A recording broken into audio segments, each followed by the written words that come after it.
Orang nggak bakalan kecewa kalau bersandar kepada Allah. Itu nggak bakalan.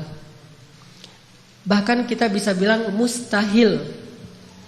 Mustahil seseorang itu kecewa gara-gara berpegang, bersandar, menyerahkan dirinya kepada Allah. Itu mustahil. Bukan seperti itu sunnatullah. Karena siapapun yang berserah diri kepada Allah, maka dia telah berpegang kepada tali yang paling kokoh. Wa man yuslim wajhahu ila Allah wa man yuslim wajhahu ila Allah wa huwa muhsin faqad istamsaka bil urwatil wuthqa wa ila Allahi 'aqibatul umur. Siapa yang menyerahkan dirinya kepada Allah dan dia senantiasa berbuat baik, maka sesungguhnya dia telah berpegang kepada tali yang paling kokoh dan kepada Allah segala urusan dikembalikan. Jadi enggak ada orang yang kecewa kalau dia berpegang kepada Allah. Masalah apapun. Masalah rezeki, masalah jodoh, terutama yang kedua. Kalau kita bergantung kepada Allah dalam urusan jodoh, maka insya Allah kita nggak akan kecewa. Mak comblang yang paling baik itu adalah Allah. Kalau mak comblangnya ustadz, kadang-kadang ngecewain. Ustadz, ini CV saya. Oh ya, kriteria yang kamu cari seperti apa? Saya mah nggak susah-susah ustadz, standar-standar aja. Ya standar yang gimana? Yang tingginya 180, yang kulitnya bening, sampai kalau minum kelihatan airnya ngalir gitu. Transparan. Kemudian yang hidungnya seperti pedang, yang matanya seperti bidadari. Tahu mata bidadari? Belum. Besar dan sayu, tapi nggak belok. Belok apa teh? Sudah pernah lihat Ustaz? Ada di rumah saya. Oh iya. Nah ini kriterianya. Terus kata Ustadz, kalau yang kayak gitu Ustadz juga mau gitu ya. Akhirnya pas ketemu Ustadznya duluan yang ta'arufan. Ini kalau mak comblangnya manusia. Tapi kalau mak comblangnya Allah, jauh lebih meyakinkan dan gak bakalan kecewa. Dengan kriteria apapun, wa huwa ala kulli syai'in qadir. Dan kalau Allah menjanjikan yang baik akan ketemu dengan baik, pasti innahu la yukhliful mi'ad. Allah tidak pernah mengingkari janjinya. Masalah apapun kita harus mengandalkan Allah. Coba deh selalu ngandelin Allah. Bahasa gampangnya gini, udah tenang aja, ada Allah. Itu. Dan kalau kita sudah melibatkan Allah, la yudayyi'akallahu idzan. Itu pasti Allah enggak bakalan ngecewain kamu. Kalau udah ngandelin Allah, ini gimana nih? Udah tenang aja, ada Allah. Allah tidak akan mengecewakan. Salah satu kalimat udah tenang aja ada Allah adalah la tahzan, innallaha ma'ana. Kalau kita ada teman lagi galau gitu, terus kita bilang, la tahzan, innallaha ma'ana. Apaan tuh? Kan dia bingung. Mending kita terjemahin aja. Gak harus persis kalimat la tahzan, innallaha ma'ana. Karena kalau kita baca hadis ada tambahan lagi tuh. Kata Nabi kepada Abu Bakar, ma dhannuka bisnain, Allahu thalithuhuma. Ya Abu Bakar, kenapa kamu berpikir kita cuma berdua, padahal Allah yang ketiga? Kalau dalam ayat la tahzan, innallaha ma'ana. Kalau bahasa kita, woles bro, woles, tenang aja, ada Allah. Santai bro, karena ada Allah. Itu bahasa Arabnya la tahzan, innallaha ma'ana. Andalin Allah dalam masalah kita. Ada masalah apapun, serahin aja sama Allah. Bismillah, la haula wala quwata illa billah. Bahkan kadang-kadang hanya dengan berzikir la haula wala quwata illa billah, Allah kasih keajaiban yang luar biasa. Karena setelah seseorang bersandar kepada Allah, la yudayya'anallahu idzan. Pasti Allah enggak akan ngecewain.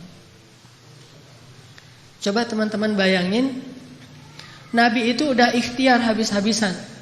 Ketika beliau mau hijrah ke Madinah, beliau tidak langsung menuju ke arah Madinah, tetapi malah menuju ke arah yang berlawanan dengan kota Madinah untuk menghindari pengejaran dari orang-orang kafir Quraisy.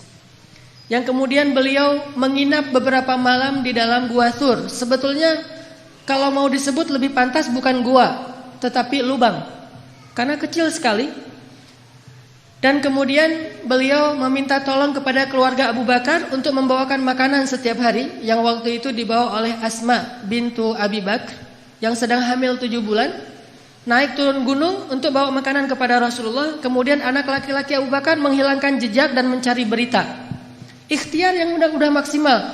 Tapi qadarullah, ketahuan juga. Ada pembaca jejak yang tahu ternyata Muhammad bukan menuju ke arah kota Madinah, tetapi berlawanan. Sehingga mereka mengejar Rasulullah sampai di mulut gua. Di sini ada pelajaran, gimana pun hebatnya ikhtiar kita, selalu ada celah untuk bisa gagal. Walaupun tetap kita harus berikhtiar, tetapi tidak akan pernah sempurna dengan hanya ikhtiar logika kita. Akhirnya musuh berada tepat di mulut gua, yang kemudian kalau ada sebuah riwayat hadis, walaupun sebagian ulama mengatakan ini riwayat yang kurang kuat, bahwa ada laba-laba membuat sarang di mulut gua, sehingga orang-orang berpikir gak mungkin manusia masuk tanpa merusak sarang laba-laba. Ada lagi hadis yang mengatakan ada merpati yang membuat sarangnya juga di mulut gua. Gak mungkin orang masuk tanpa merusak sarang merpati, dan seterusnya. Tetapi di atas semua itu, Allah Subhanahu wa ta'ala lah yang menjadikan pandangan mereka tidak mengarah kepada Rasulullah sallallahu alaihi wasallam dan Abu Bakar. Ketika mereka berada tepat di mulut gua, kalau mereka mau ngelihat ke bawah sedikit saja melongo, itu sudah kelihatan Rasulullah dengan Abu Bakar. Tetapi Allah palingkan wajah mereka. Mereka melihat ke seluruh penjuru kecuali ke bawah kaki mereka. Sampai Abu Bakar udah khawatir sekali. Kalau bahasa kita mungkin udah galau berat nih. Kemudian Abu Bakar mengatakan, ya Rasulullah, kalau mereka ngelihat ke bawah nih pasti kita ketahuan. Abu Bakar tidak takut kepada mereka. Abu Bakar khawatir terhadap keselamatan kekasih beliau, yaitu Rasulullah. Bukan Abu Bakar yang penakut. Apalagi Rasulullah. Hanya khawatir terhadap Rasulullah. Jangan-jangan kan kalau ketahuan Rasulullah akan disakiti. Dan Abu Bakar gak rela banget Rasulullah ada yang menyakitinya. Sehingga Abu Bakar galau berat, khawatir sekali. Dan dengan tenang Nabi mengatakan, ma dhannuka bisnaini ya Abu Bakar. Kenapa kamu pikir kita hanya berdua? Allahu thalithuhuma, la tahzan, innallaha ma'ana. Dengan kalimat itu, akhirnya musuh tidak melihat ke arah mereka dan Allah berikan keselamatan bagi mereka. Ini kalau kita bersandar kepada Allah. Setelah selesai Rasulullah dan Abu Bakar menginap beberapa malam di Gua Thur, lalu melanjutkan perjalanan ke kota Madinah, ternyata pengejaran terhadap Rasulullah itu belum selesai. Belum berhenti. Muncullah seorang pembaca jejak baru namanya Suraqah bin Malik. Masih kafir dan dia mengejar hadiah 100 ekor onta dari Abu Jahal kalau dia dapat membawa pulang Muhammad hidup atau mati. 100 ekor onta. Teman-teman tahu harga 1 ekor onta? 1 ekor onta itu kalau onta yang dipakai berdagang, bukan onta yang dipakai nyembelih. Kalau yang dipakai nyembelih paling 40 juta, 50 juta. Kalau yang dipakai untuk perjalanan berdagang, 1 ekornya itu 300 juta. 1 ekor ontanya 300 juta. Jadi puluhan miliar. Sehingga orang Arab di Saudi, di Irak, di Emirat dengan menjual 2 ekor onta atau 3 ekor onta, mereka bisa beli Alphard. Jadi biasa bagi mereka. Jual 10 ekor onta, beli Ferrari. Kalau kita nabung sampai meninggal, akhirnya jadi warisan, ditabung lagi nggak dapat. Jual kambing, jual sapi, jual segala macam. Karena onta itu harganya mahal, apalagi onta merah bisa sampai 700 juta. Kalau yang di Dubai itu sering diperlombakan, itu onta-onta yang berkualitas, itu 1 ekornya bisa di atas 1 miliar. Kuda aja bisa sampai 3 miliar ya. Makanya Abu Jahal menawarkan, siapa yang bisa membawa pulang Muhammad hidup atau mati, saya kasih 100 ekor unta yang terbaik. Akhirnya Suraqah bin Malik semangat mencari Rasulullah sallallahu alaihi wasallam. Dia baca jejak di setiap penjuru padang pasir. Karena dia berpengalaman membaca jejak, dia lihat langit, dia lihat pasir yang terbang gara-gara ada orang yang berjalan cepat di padang pasir. Dia lihat merpati, dia lihat alam. Akhirnya dia menemukan Nabi sallallahu alaihi wasallam dengan Abu Bakar. Ketemu. Begitu sudah dekat, kemudian tiba-tiba dengan takdir Allah, Allah memperlihatkan kekuasaannya. Kuda yang ditunggangi oleh Suraqah terperosok dan jatuh. Kemudian Suraqah bangkit, naik lagi ke atas kudanya, dan kudanya tidak mau berjalan.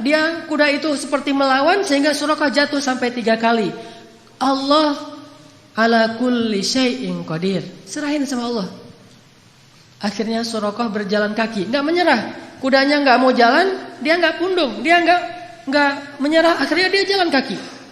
Dia kejar Rasulullah dengan berjalan kaki. Setelah mendekat kepada Rasulullah, tiba-tiba Rasulullah mengatakan, "Ya Suraqah, bagaimana pendapat kamu kalau kamu memakai pakaian khusus Raja Persia?" Kata dia, "Pakaian Raja Persia?" "Ya," kata Rasulullah. Mau kata Suraqah. Kata Rasulullah, "Kalau begitu halaulah orang-orang yang ingin mengejar kami. Kelak kamu akan memakai pakaian Persia, Raja Persia." Sehingga akhirnya Allah Subhanahu wa taala membolak-balikan hati manusia. Yang tadi marah kepada Rasulullah, benci kepada Rasulullah, ingin mengambil keuntungan dari menangkap Rasulullah, Allah balikkan hatinya tiba-tiba menjadi pendukung Rasulullah SAW. Walaupun belum beriman, tapi dia mendukung Rasulullah. Dia lupa dengan 100 ekor onta. Coba bayangkan secara logis, 100 ekor unta itu sudah jelas. Yang menawarkannya Abu Jahal, orang paling kaya di Mekah. Sedangkan pakaian Persia yang nawarinya seorang laki-laki yang bahkan dari kampung halamannya aja terusir. Dan bagaimana dia akan berikan jubahnya Raja Persia kecuali dengan cara menaklukkan negeri Persia. Dan bagaimana dia akan menaklukkan Persia sedangkan di rumahnya aja, di kampungnya aja dia dalam keadaan lemah dan terusir. Ini kan gak logis. Kok bisa Suraqah percaya sama Muhammad yang dalam keadaan terusir, memberi janji yang aneh, tapi dia meninggalkan janji-janji Abu Jahal 100 ekor unta yang paling realistis. Ini kebesaran Allah Subhanahu wa taala. Dan ini juga sebagai bukti Rasulullah itu benar-benar al-amin, as-sadiqul masduq, orang yang selalu dipercaya bahkan oleh musuhnya. Suraqah lebih percaya kepada Nabi walaupun Nabi terusir dengan janji yang aneh itu daripada kepada Abu Jahal yang realistis. Sehingga akhirnya Allah menyelamatkan Rasulullah dan Abu Bakar sampai di Madinah. Selang beberapa tahun setelah Nabi SAW wafat, pada masa kekhalifahan Umar bin Khattab, akhirnya Islam berhasil membebaskan Persia dan menaklukkan kerajaan-kerajaan yang zalim di sana. Lalu salah satu ghanimah harta yang dibawa dalam peperangan itu adalah jubahnya Raja Persia, dibawa ke Madinah. Ketika jubah Raja Persia sampai di Madinah, diserahkan kepada Umar. Umar teringat dengan janji Nabi, sehingga Umar bertanya, "Aina Suraqah?" Di mana Suraqah bin Malik? Ternyata Suraqah sudah masuk Islam. Kemudian dia datang, "Saya ya Amirul Mukminin, saya Suraqah." Udah tua dia. Kata Umar, "Ya Suraqah, masih ingat dengan janji Rasulullah kepadamu?" Suraqah bingung, janji yang mana? Dia udah lupa dengan janji Nabi. Kemudian kata Umar, "Sesungguhnya dulu Nabi pernah berjanji akan memakaikan kepadamu pakaian Raja Persia." "Oh ya, saya masih ingat waktu itu Nabi berjanji demikian." Maka wahai Suraqah, pujilah Allah, sesungguhnya Allah telah mengabulkan janji-janji itu, dan inilah pakaian Raja Persia. Pakailah. Pas dilihat oleh Suraqah, sutra semua, bagus sekali pakaiannya. Dia ganti bajunya, dia pakai baju Raja Persia, dia pakai mahkotanya, dia pakai sepatunya, dia pakai pedang yang bertahtakan banyak berlian-berlian di atasnya. Sehingga Suraqah tiba-tiba seolah-olah menjadi Raja Persia. Dia muter-muter keliling kota Madinah. "Oh, saya Raja Persia, saya Raja Persia." Sehingga semua orang tertawa terhadap Suraqah dan mereka bersyukur kepada Allah Subhanahu wa taala yang telah menepati janjinya melalui lisan Nabi sallallahu alaihi wasallam. Muhammad sallallahu alaihi wasallam. Libatkan Allah dalam urusan kita, enggak bakalan kecewa. Pakai Allah, andalkan Allah, berserahlah kepada Allah dalam urusan kita, sepele apapun. Bukankah Nabi mengatakan, "Mintalah kepada Allah walaupun cuma garam"? Masak, aduh garam habis, Allah garam, gitu. Saya dulu ketika sempat dulu ikut jamaah tablik ketika saya masih SMA, ada satu hal yang saya belajar dari jamaah tablik waktu itu tentang nggak boleh minta sama manusia. Jadi kita kalau jemaah tabligh itu makan kan di talam gitu ya, makan bareng-bareng rame-rame gitu. Satu talam ada 5 orang. Nah, yang petugas khidmatnya membagi-bagikan lauk setelah nasinya ditaruh di talam, kemudian lauknya dibagi-bagiin. Ada ikan, ada sayur segala macam. Setelah selesai dibagi-bagikan, karena mungkin jumlah pesertanya banyak, lauknya sedikit, akhirnya dibaginya sedikit-sedikit. Pas kita lagi makan, ikannya habis, maka kalau pengen minta tambahan ikan, nggak boleh minta kepada petugas, mintanya ke Allah. Jadi itu SOP di jamaah tabligh yang dulu saya pernah ngalamin. Kalau ada masalah mintanya ke Allah. Jadi kalau kita kurang lauk, Allah ikan ya Allah. Akhirnya dia dengar, oh ikan datang, Masya Allah, Allah datangkan ikan gitu. Walaupun agak lucu, tetapi sebetulnya ini mengajari tentang berharap kepada Allah. Memang lucu sih awalnya, tapi lama-lama benar-benar kerasa di hati. Begitu kurang sedikit, Allah ini sayurnya kurang sedikit ya Allah, maaf ya Allah. Akhirnya datang sayur, Masya Allah, Alhamdulillah gitu. Sampai ada teman yang lagi masak, dan dia emang chef yang udah hijrah, kemudian ikut kayak jamaah tabligh gitu. Masakannya enak. Teman-teman yang lain nanya, ini cara masaknya gimana kok enak banget? Oh gampang masaknya. Gimana? Siapkan sayur segala macam, udah gitu masukkan ke dalam air. Setelah itu beri garam sedikit, kemudian minta kepada Allah, ya Allah kasih enak ya Allah. Nanti Allah kasih enak. Ternyata tipsnya adalah minta kepada Allah. Walaupun dia mungkin punya bumbu rahasia, tapi dia nggak mau bicara tentang asbab. Dia mau bicara tentang hakikat. Minta sama Allah buat enak. Sehingga Nabi mengatakan, mintalah kepada Allah walaupun cuma garam. Mintalah kepada Allah walaupun cuma garam. Bercermin habis mandi, aduh ya Allah jerawat, gimana ya biar ini hilang. Minta sama Allah jerawat, minta ke Allah untuk dihilangkan. Siapa ada sahabat yang penyakit kulit terus minta kepada Allah dihilangkan? Tabi'in maksudnya. Uwais Al-Qarani yang menggendong ibunya kemana-mana.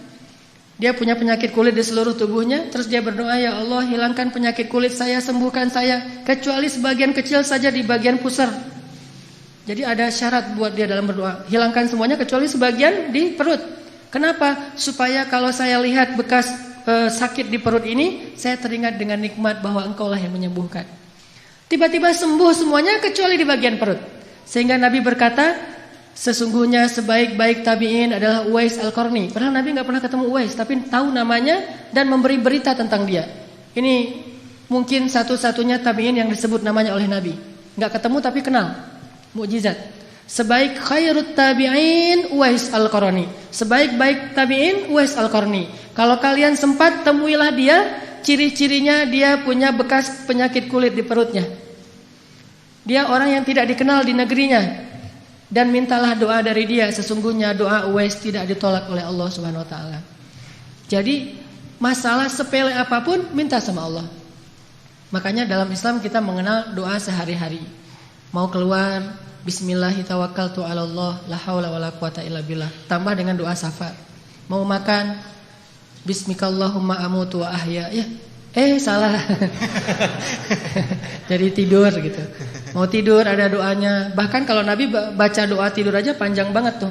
Allahumma alja'tu dhahri ilaik wa fawattu amri ilaik, dan seterusnya dan seterusnya. Amantu bi kitabikal ladzi anzalt wa bi rasulikal ladzi arsalt, bismikallahumma amutu wa ahya. Mungkin kalau kita enggak hafal, ya udah bismillahirrahmanirrahim aja gitu. Standar lah ya. Kemana-mana bismillahirrahmanirrahim, la haula wala quwata illa billah. Pokoknya ada masalah apapun libatin Allah. Kalau bahasa sosial media, jangan lupa nge-tag Allah. Jangan lupa nge-mention Allah. Gimana nge-tag Allah sama nge-mention Allah? Teman-teman pernah nggak diundang makan sama atau diajak makan sama temennya, ditraktirin makan, udah gitu foto-foto karena ternyata tempat makannya itu cozy, instable. layak untuk di selfiein gitu. Wah, ini tempat makannya cozy banget nih, selfie yuk, selfie gitu ya. Udah selesai selfie, udah gitu kita posting. Selfie-nya sama siapa? Bareng dengan teman yang nraktirin kita. Setelah selesai selfie kita posting. Etis nggak kalau kita posting tapi kita nggak nge-tag orang yang mentraktir kita? Nggak etis ya. Pasti kita di captionnya tuh nulis, alhamdulillah hari ini makan enak di tempat yang cozy banget. Makasih ya buat siapa gitu kan, yang udah nraktirin saya, kan gitu nge-tagnya. Begitu juga ketika kita menikmati rezeki dari Allah, agak kurang etis kita makan enak tapi Allah nggak di-tag gitu. Cara nge-tag Allah, Bismillahirrahmanirrahim.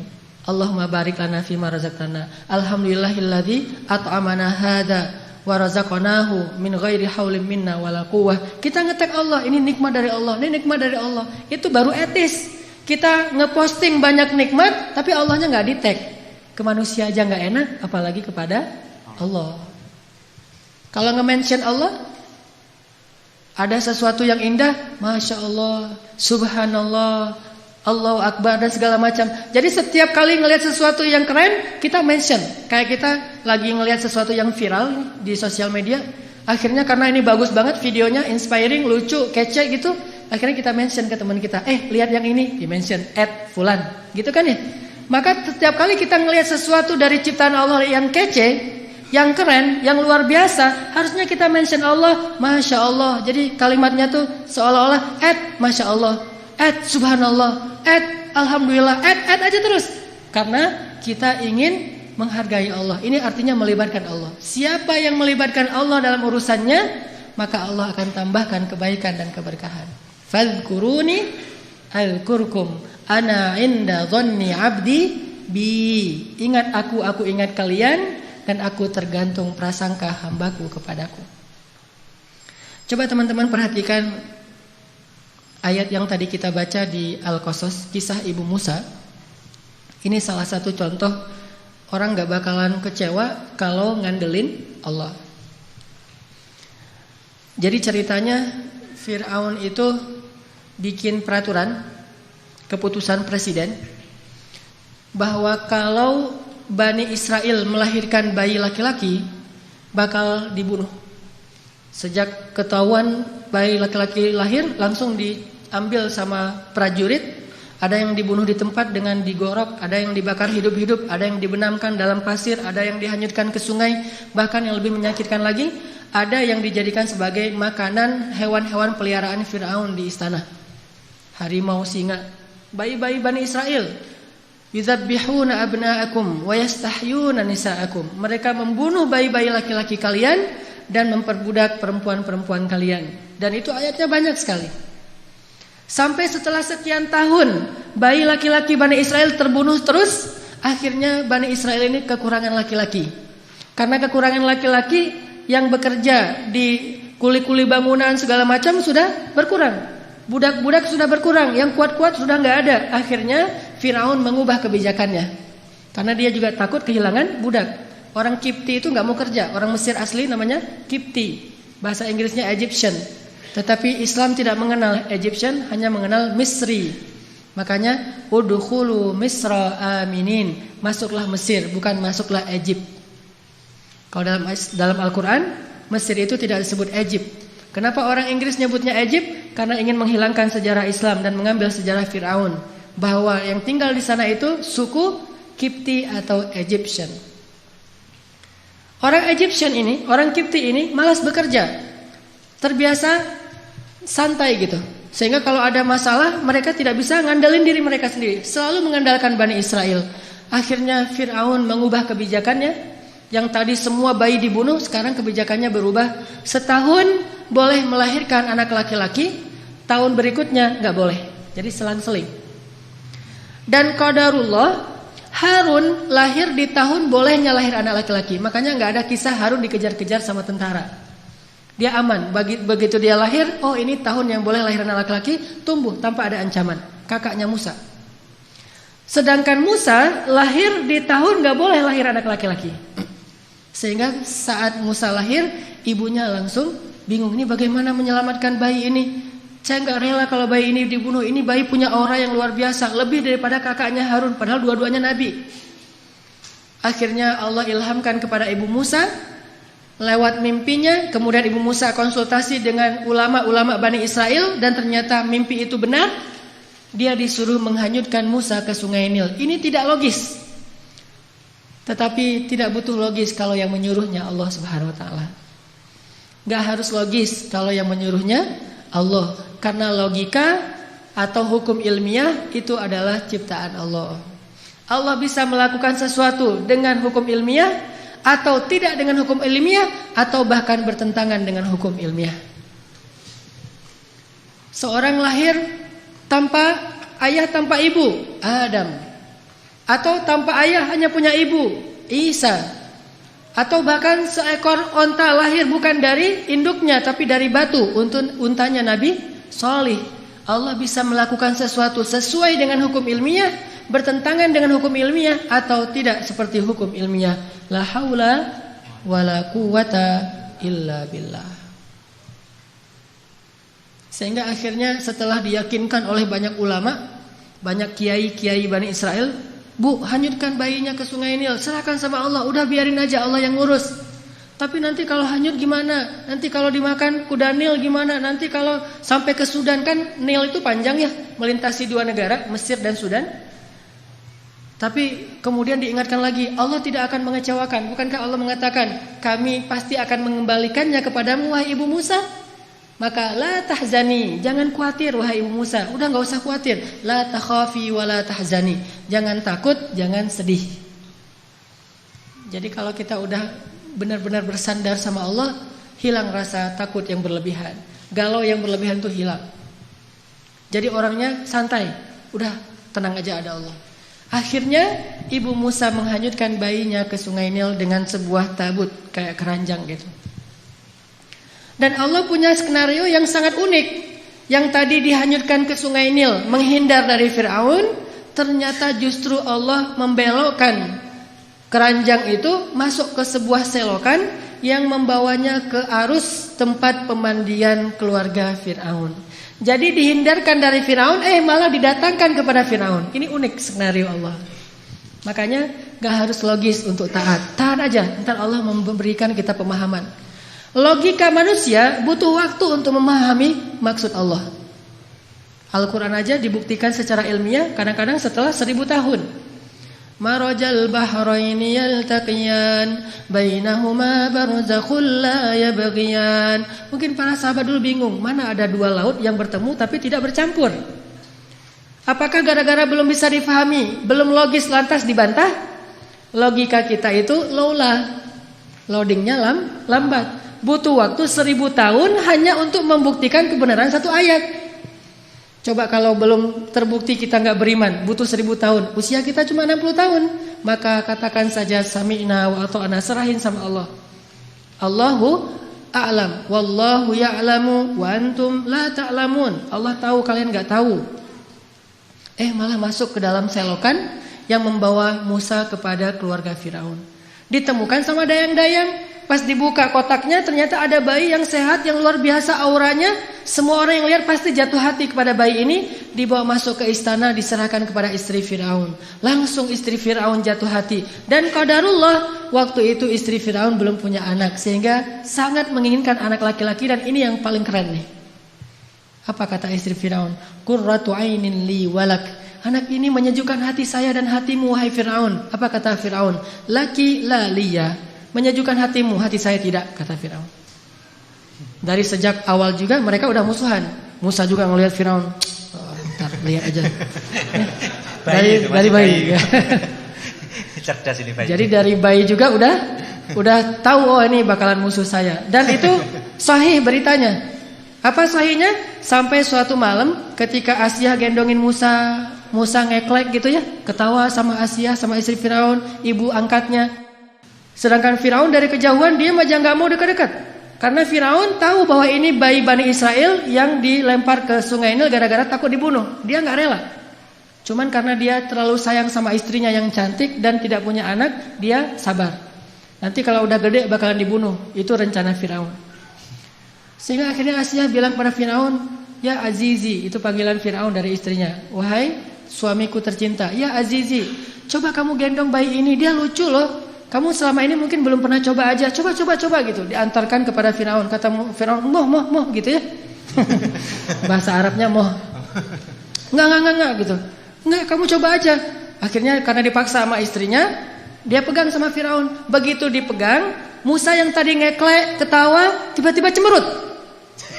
Tadi ini orang wajah Firaun gitu kan, musuh saya. Langsung berubah wajahnya Musa, sehingga Firaun nanya pada Asia, ya Asia ini kenapa dia tiba-tiba kok cemberut sama saya? Kata Asia, mungkin kalian belum terlalu dekat. Coba kamu dekap lagi, kan ini baru pertama digendong. Oh gitu, didekapin. Pas udah didekapin agak dekat ke wajahnya Firaun, Musa mengambil janggut Firaun, ditarik sampai copot janggutnya tercabut janggutnya Firaun. Orang zaman dulu raja-raja kan janggut Firaun tuh panjang yang terbentuk gitu kan ya, yang kayak kotak gitu.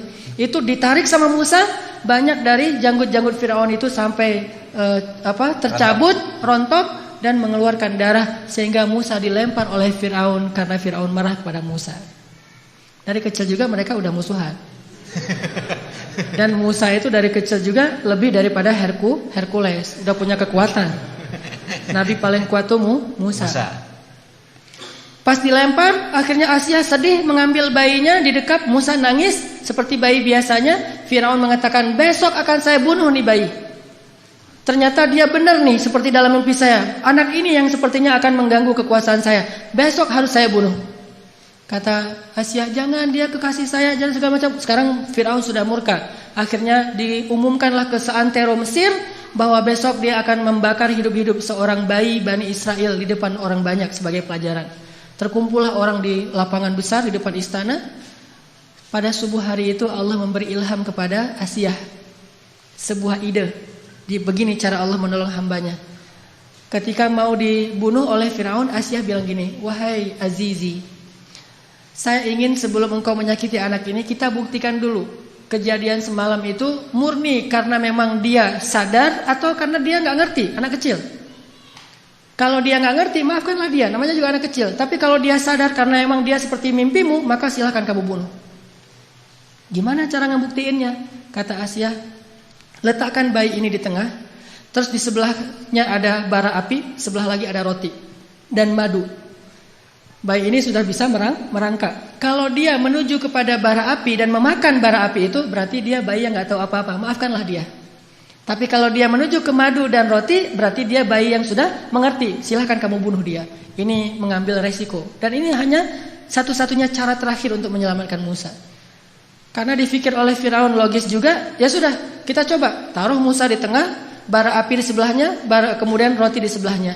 Musa bangkit dari duduknya, tiba-tiba menuju kepada bara api, diambil dengan tangannya, dimakan oleh Musa. Lalu dia menangis. Sejak saat itu cacatlah lidah Musa. Baru sembuh pas nanti mau berdakwah dan berdoa, Rabbi syrah li sadri wa yassir li amri wahlul 'uqdatam min lisani. Ya Allah, sembuhkanlah kekeluhan di lidah saya.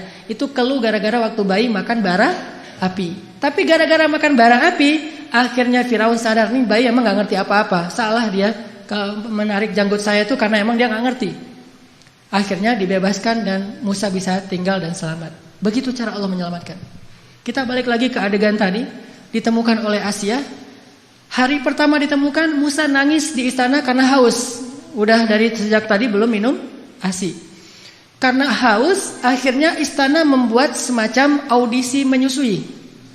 Jadi kalau di kita ada audisi Got Talent dalam segala macam, ini Got Talent menyusui. Hadiahnya berkeping-keping uang emas.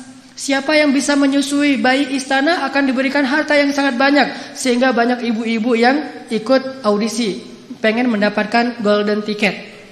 Ngantri ini, wah, selfie-selfian gitu di depan istana Firaun. Wah, ikut audisi gitu ya.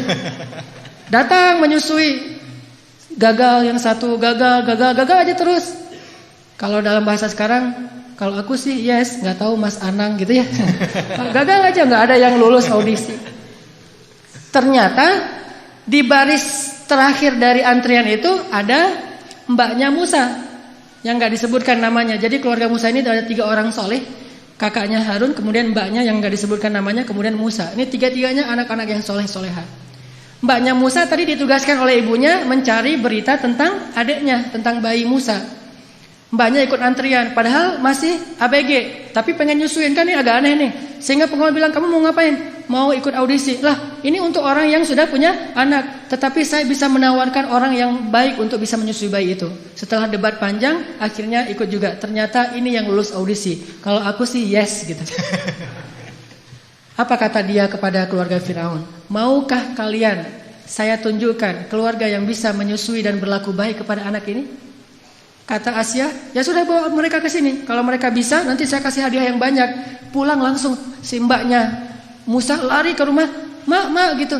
Apa itu adik lagi nangis minta susu. Terus kenapa? Nggak ada yang bisa menyusui dia. Mungkin mak yang bisa menyusui dia. Akhirnya ibunya datang. Begitu didekap oleh ibunya, namanya juga ibu sendiri, langsung saya sih yes. Akhirnya ibunya lulus audisi. Ngelihat Musa diam di tangan ibunya, akhirnya Asia pun jatuh hati kepada keluarga itu dan mengatakan, hadiah untuk kalian adalah emas dengan sangat banyak, berkilo-kilogram emas. Bukan hanya itu, mulai sekarang tinggallah di istana. Sehingga akhirnya ibunya Musa tinggal di istana, ayahnya Musa tinggal di istana, mbaknya Musa tinggal di istana, kemudian masnya Musa tinggal di istana. Musa juga semuanya tinggal di istana, dirawat dan dibiayai oleh negara, oleh istana, oleh kerajaan, dan mereka mendapatkan gaji yang sangat besar. Siapa yang ikut cara Allah pasti beruntung. Bayangin kalau dulu ibu Musa nggak percaya dengan perintah Allah, masa sih dihanyutin ke sungai Nil segala macam? Mungkin selamanya mereka jadi buronan, pindah-pindah dari satu negeri karena takut dikejar oleh tentara Firaun, dan selamanya miskin.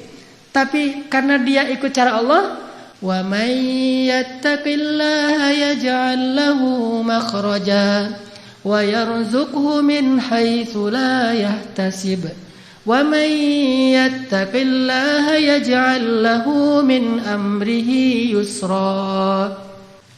Siapa yang bertakwa atau taat kepada Allah, Allah kasih jalan keluar. Siapa yang taat kepada Allah, Allah kasih rezeki yang tidak terduga-duga.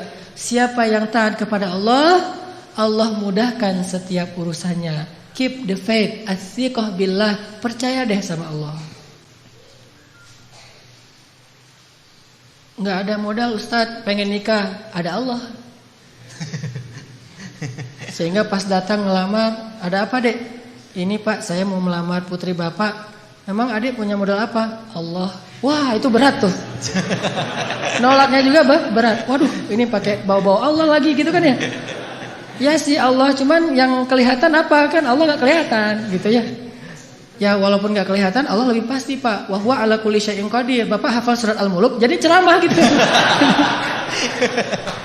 Jadi oh ternyata ada ini ustadz ya. Ya udah deh kalau ustadz gitu. Hafal Al-Quran, hafal surat apa? Al-Fatihah, Al-Ikhlas gitu. Oh ya udah itu aja maharnya. Lulus kan? Gara-gara mengandalkan Allah.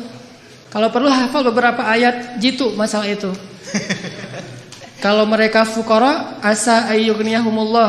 Pak, Allah berfirman. Langsung datang-datang Allah berfirman. Belum ngutarain ini. Assalamualaikum, waalaikumsalam. Monggo, silakan duduk. Ada apa? Apa yang bisa saya bantu? Ini Pak, saya hanya ingin sharing ayat. Awalnya langsung pakai ayat. Allah berfirman, kalau mereka fakir, Allah yang akan memberikan mereka kecukupan. Oh iya benar, saya tahu ayat itu. Terus Rasulullah bersabda, kalau datang seorang laki-laki yang baik akhlaknya melamar putri kalian, jangan ditolak. Wah, udah pakai Allah, pakai Rasul, susah ini. Pengalaman. Kalau ngandelin Allah itu selalu berhasil. Makanya saya tuh pernah dulu awal-awal saya belajar mobil. Dulu saya suka ngebut-ngebut di jalan. Jadi bawa mobil dengan gaya motor. Kalau gaya motor kan selap-selip tuh. Bawa mobil kan nggak bisa gitu. Tapi karena saya emang senengnya ngebut, nggak sabaran. Di jalan saya ngebut. Tiba-tiba di gang di Bandung tuh ada tentara naik motor keluar dari gang. Saya tabrak. Sampai dia terjungkir jauh beberapa meter. Dan motornya itu ringsek. Alhamdulillah orangnya luka. Nggak meninggal maksudnya, luka. Lalu dia pakai baju dinas kan? Alhamdulillah saya juga pakai baju dinas ustadz. Pakai jubah, pakai sorban, saya mah dulu Setelah saya konsen dakwah di anak muda, di anak geng motor, baru saya mencocokkan penampilan saya dengan dunia anak muda. Dulu jubahan, sorbanan, baju dinas. Dia juga baju dinas, jadi sesama lagi dinas nih. Pas dia awalnya wajahnya udah merah mau marah, saya keluar dari mobil ngelihat wajah saya, ini kiai kualat nih kalau saya macam-macam. Akhirnya dia terpaksa kalem aja. Aduh maaf saya nggak sengaja ngelihat tiba-tiba keluar dari gang. Oh ya nggak apa-apa, saya mah dinas di situ di Baros, itu salah satu kantornya di Baros saya dinas. Ya saya juga lagi dinas ke masjid, mau ngajar ada pengajian sore ini. Oh ya udah nggak apa-apa Pak Ustadz, nggak apa-apa gitu. Udah aja. Ini gimana nih motornya? Nah gampang, nanti saya suruh orang untuk ngambil motornya. Udah alhamdulillah saya ganti rugi, dia nggak mau, selamat. Kenapa? Pertama mungkin ya karena Allah masih ingin menyelamatkan saya dari suatu musibah. Bukan karena kebaikan saya, tapi karena kemahaagungan Allah. Dan di sisi lain mungkin salah satu rahasianya saya baca doa safar sebelum keluar. Soalnya ketika saya beli mobil saya nggak mau pakai asuransi, sehingga karena nggak pakai asuransi doa safarnya lebih serius. Kalau pakai asuransi kan tenang ada asuransi. Tapi kalau nggak ada asuransi ada Allah, berarti doa safarnya yang panjang. Bismillahirrahmanirrahim wa mursaha bismillahirrahmanirrahim subhanalladzi sakhkhara lana. Panjang, setengah jam doa safar doang. Kenapa? Ya Allah, ini mah enggak ada asuransi gitu. Jadi karena enggak ada asuransi doanya lebih serius. Kalau ada asuransi, ada TLO, ada all risk kan gampang, ntar tinggal diklaim. Intinya karena ngandelin Allah, Allah mudahkan urusannya. Selalu kayak gitu. Kalau melakukan sesuatu karena Allah, selalu Allah mudahkan. Tapi kalau kita tidak melibatkan Allah, bara'atum minallah, Allah berlepas tangan. Dan kalau Allah berlepas tangan, siapa lagi yang bisa memudahkan selain Allah Subhanahu wa taala? Libatkan Allah. Ada seorang sahabat datang ke Nabi, dia bilang gini, "Ya Rasulullah, anak saya ditawan sama musuh." Ternyata anak dia itu ikut berjihad dan ketangkap sama musuh, ditawan. Dan musuh minta tebusan sekian ratus dinar, kalau nggak ditebus akan dibunuh. Dan waktu itu sahabat-sahabat yang kaya banyak yang lagi di luar kota juga lagi diutus untuk dakwah dan jihad, sehingga tidak ada sahabat yang bisa membantu laki-laki ini. Rasulullah juga nggak punya apa-apa, nggak punya harta. Dia datang kepada Rasulullah, "Ya Rasulullah, anak saya ditawan, minta sekian ratus dinar, kalau saya nggak menebus nanti anak saya akan dibunuh. Gimana ini ya Rasulullah? Dia hanya memberi waktu saya 1 hari sampai besok." Kemudian Rasulullah mengatakan, "Ya wahai Bapak, ya Syekh, perbanyaklah mengatakan la haula wala quwata illa billah." Oh gitu? Ya Rasulullah? Ya gitu. Akhirnya dia pulang, enggak ngomong, "Ya sih, la haula wala quwata illa billah," tapi yang lain enggak ngomong kayak gitu. Udah aja kalau Allah bilang la haula wala quwata illa billah, hasbunallah wa ni'mal wakil, cukup Allah. Jangan bilang cukup Allah lalu ada kalimat tapi. Hasbunallah sih, cuman. Nah ini enggak hasbunallah, karena hasbuna itu tidak ada cuman. Oh gitu ya Rasulullah, gitu. Udah dia pulang, la haula wala quwata illa billah, la haula wala quwata illa billah. Sampai di rumah istri nanya, "Pak, gimana tadi sama Rasulullah? Udah dapat belum pinjaman untuk menebus anak kita?" "Udah dapat mah, ini luar biasa." "Apa?" "La haula wala quwata illa billah." "Oh gitu, la haula wala quwata illa billah." Berdua tuh, suami istri soleh-soleha, sama-sama asyqah billah, sangat keep the faith. Enggak mengatakan, "Iya emang zikir, cuman uang konkretnya mana?" Enggak nanya-nanya kayak gitu. Udah aja, "Oh la haula," ya udah la haula wala quwata illa billah. Sepanjang malam mereka berzikir la haula wala quwata illa billah. Tiba-tiba waktu subuh ada yang ngetok pintu rumah, tok tok tok, "Assalamualaikum." Terdengar suara anak laki-lakinya, pas dibuka benar anak laki-lakinya pulang dalam keadaan selamat. Dan ternyata di luar suaranya berisik, banyak suara kambing. Pas dilihat itu apa itu? Kambing, lebih dari 100 ekor. Kemudian ayahnya bertanya, "Apa yang terjadi? Bagaimana kamu selamat dan membawa banyak kambing?" Kata laki-laki ini, "Semalam tiba-tiba ada seorang laki-laki yang berbaju putih, orangnya ganteng sekali, wajahnya bercahaya, datang melepaskan ikatan saya. Dan tiba-tiba waktu itu semua prajurit yang mengawal saya, yang menjaga saya itu tertidur pulas, sama sekali tidak terbangun. Sehingga saya bisa dilepaskan dan bahkan bukan hanya bisa menyelamatkan diri, tapi malah bisa mengambil ghanimah, membawa lebih dari 100 ekor kambing." Bayangin, kambing 1 ekornya aja udah berisik ya. Gimana 100 ekor? Berisik gak sih? Berisik banget kan ya? 100 ekor kambing yang berisik yang lagi dibawa sama anak muda ini tidak membangunkan prajurit penjaga yang lagi tidur. Ini qadarullah. Sehingga akhirnya dia selamat dan bahkan dapat ghanimah lebih dari 100 ekor kambing dari la haula wala quwata illa billah. Bukan berarti enggak ikhtiar. Kalau ikhtiar kita udah mentok, udah maksimal, jangan menyerah, jangan berhenti karena selalu ada harapan di sisi Allah Subhanahu wa taala. Tidak pernah selesai kalau kita berserah diri kepada Allah. Selalu ada harapan. Ada lagi kisah di zaman Nabi Musa. Suatu hari Nabi Musa nanya kepada Allah. Kan Nabi Musa ini julukannya, panggilannya Kalimullah, orang yang bisa ngomong langsung kepada Allah. Jadi kalau ada butuh apa-apa Nabi Musa mah tinggal miss call Allah. Ya Allah, langsung Allah ngangkat. Ada apa Musa gitu. Kayak kita telepon gitu ya. Enggak bisa ngelihat langsung tapi bisa telepon langsung. Begitu Nabi Musa calling, langsung Allah, ada apa Musa? Gini ya Allah, saya pengen nanya. Jadi Musa sering ngobrol sama Allah. Nanya apa? Saya pengen tahu di antara umat saya itu siapa yang paling rendah kedudukannya di matamu? Yang paling levelnya paling rendah. Kata Allah, itu tuh laki-laki seorang kakek yang buta, yang dia itu masbuknya istiqomah banget dalam sholat. Paling istiqomah dalam masbuk. Gak pernah dia sholatnya tepat waktu, pasti masbuk. Ini orang yang paling istiqomah di zamanmu, Musa. Istiqomah dalam kemasbukan. Asal ada sholat, dia pasti paling belakang, datangnya menjelang salam. Jadi kalau ada yang taruh sendal paling belakang itu pasti dia. Kalau ada salam yang kemudian nanti berdiri lagi pasti dia. Orang yang selalu masbuk, orang tua buta. Oh, itu orang yang paling rendah. Nabi Musa nyari mana? Oh, si kakek itu yang paling rendah nilainya di mata Allah. Setiap hari dilihat dia masbuk sampai suatu hari ketika selesai sholat orang itu udah nggak ada. Nabi Musa telepon Allah, Musa ada apa? Itu si kakek kemana? Kok nggak datang? Kata Allah, dia sudah meninggal dan sekarang ada di dalam surga. Nabi Musa heran, ya Allah, gimana ceritanya tuh kakek yang nilainya paling rendah, yang nggak ada apa-apanya, yang masbuk sejati, tiba-tiba masuk surga sejak dia meninggal. Apa yang terjadi ya Allah?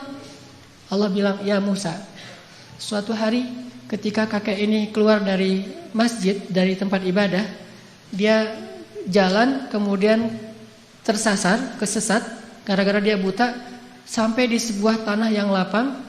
Dia menemui seorang laki-laki, kemudian dia bertanya, saya ada di mana sekarang? Laki-laki itu mengatakan, ini kamu sedang berada di tanah lapang, di sebuah lapangan, di sebuah alun-alun.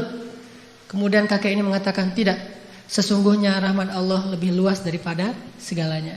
Kamu berada di tanah yang luas? Kata dia, tidak, rahmat Allah yang lebih luas. Hanya karena itu, kemudian Allah mengatakan, wahai Musa, sesungguhnya rahmatku mendahului kemarahanku. Sehingga dia masuk surga hanya dengan kalimat, sesungguhnya rahmat Allah lebih luas. Makanya kalau kita nge-tag Allah, nge-mention Allah, libatkan Allah dalam urusan kita, selalu beruntung.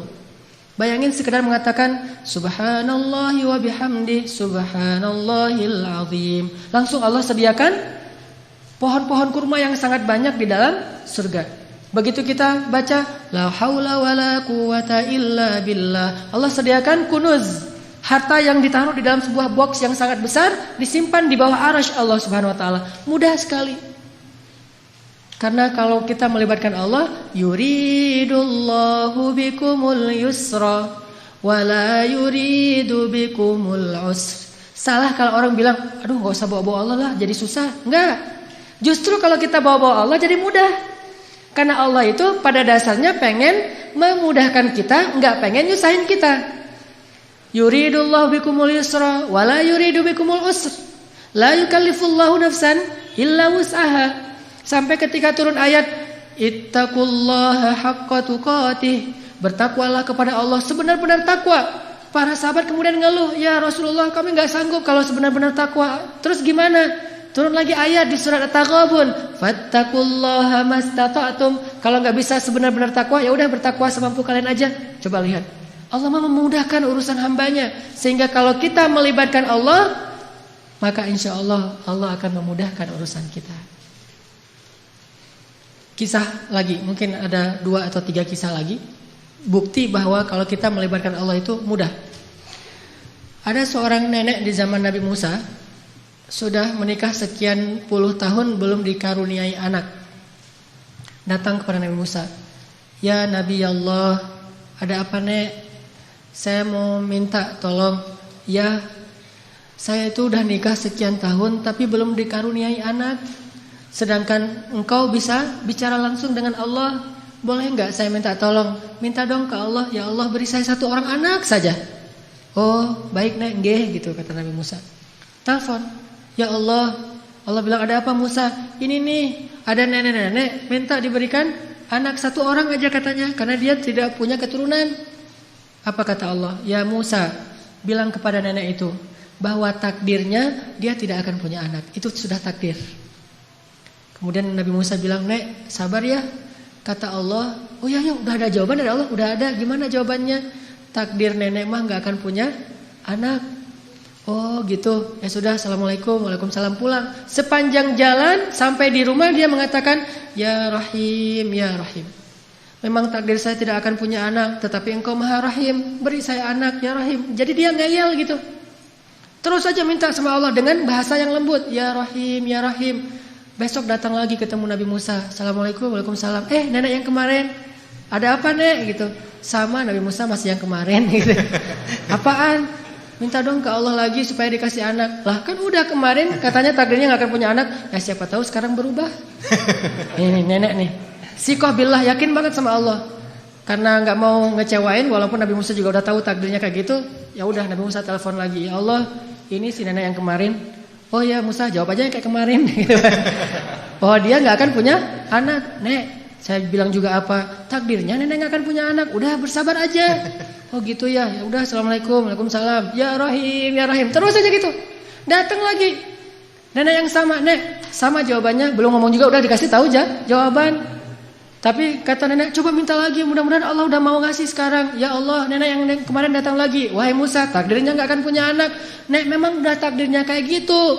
Sabar aja. Gimana tuh caranya nek? Udah takdir Allah gak akan bisa dirubah." "Oh gitu, ya Rahim, ya Rahim." Pulang terus. Setelah sekian lama gak datang-datang. Setelah beberapa bulan akhirnya dia datang bawa bayi. Gendong bayi datang ke Nabi Musa. "Assalamualaikum." gitu. "Ah, waalaikumsalam. Nenek yang dulu." "Ya, terus itu siapa?" "Anak. Anak siapa?" "Anak saya." "Hah? Ya Allah, ini ceritanya gimana nih? Kok bisa sih nenek punya anak?" Nabi Musa nelpon Allah. "Gimana nih ceritanya nenek yang takdirnya gak bakalan punya anak tiba-tiba bawa bayi?" Kata Allah, "Ya Musa, setiap kali saya bilang takdirnya gak punya anak, dia bilang ya Rahim, ya Rahim. Dibilang lagi gak punya anak, dia bilang ya Rahim, ya Rahim. Wahai Musa, ketahuilah sesungguhnya rahmat saya mendahului takdir." Sehingga dengan rahmat Allah, Allah mengubah takdir nenek ini yang tadi gak punya anak jadi punya anak. Kalau kita baca hadis-hadis Nabi tentang kisah-kisah para anbiya itu luar biasa. Intinya adalah mereka selalu mengandalkan Allah dan selalu mendapatkan janji-janji yang Allah pernah janjikan kepada mereka. Enggak pernah kecewa. Mungkin cerita terakhir yang sangat populer itu adalah cerita Siti Hajar. Ini bagi saya menakjubkan banget nih ceritanya. Nabi Ibrahim bawa Siti Hajar dari Palestina ke Mekah, melintasi gurun pasir hanya bertiga saja. Ibrahim, Hajar, Ismail kecil. Karena Allah memerintahkan Ibrahim, bawa keluargamu ke sebuah biwadin ghairi dzi zar', kepada sebuah lembah yang tidak ada kehidupan di sana. Bawa ke sana. Di Bakkah, yang kemudian namanya menjadi Mekah. Akhirnya Ibrahim bilang ke Hajar, "Hajar, yuk kita hijrah." gitu. "Hijrah kemana mas?"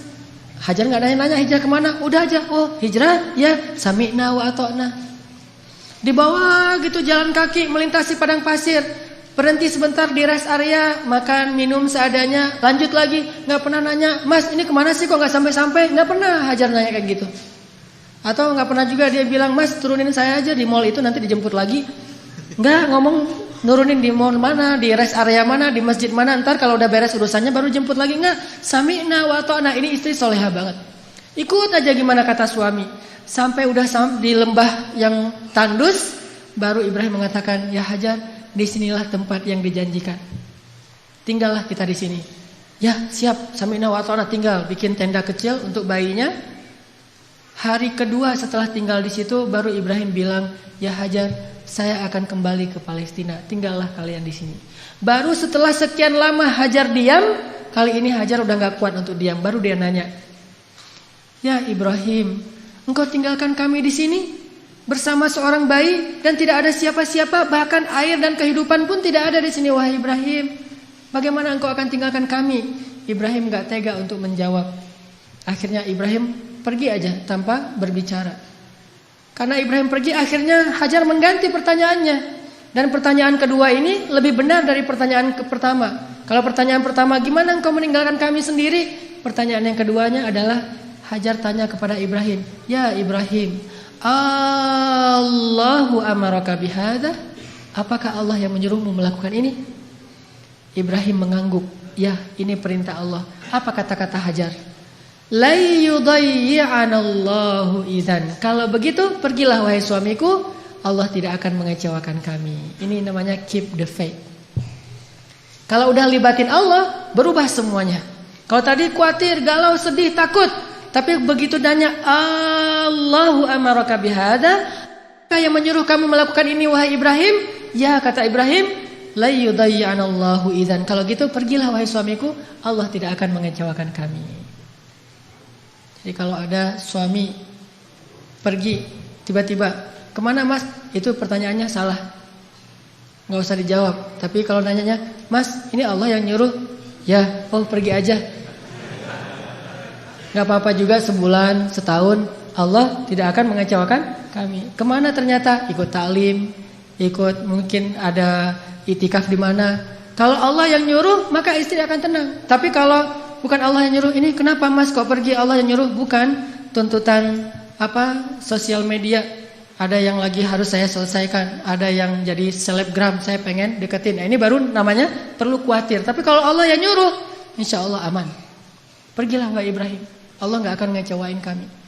Ibrahim pergi, kemudian kita tahu adegannya. Ternyata kehabisan air, Ismail nangis-nangis, Hajar lari antara Safa dan Marwah. Allah gak mengecewakan mereka dan memberikan air yang tidak pernah berhenti mengalir sampai hari ini. Dan itu air mukjizat banget loh. Gimana mukjizat? Kalau lagi banyak jamaah haji atau umroh di Mekah, air itu tidak akan kekurangan. Setiap hari orang minum air Zam-Zam. Kalau saya lagi umroh tuh selain minum, bahkan setiap hari dibawa dalam botol aqua. Kita kalau pergi ke masjid itu bawa botol aqua kan ya. Terus ngisi air Zam-Zam. Di dalam hotel kita gak pernah minum air aqua dari hotel, selalu minum Zam-Zam yang dibawa dari masjid.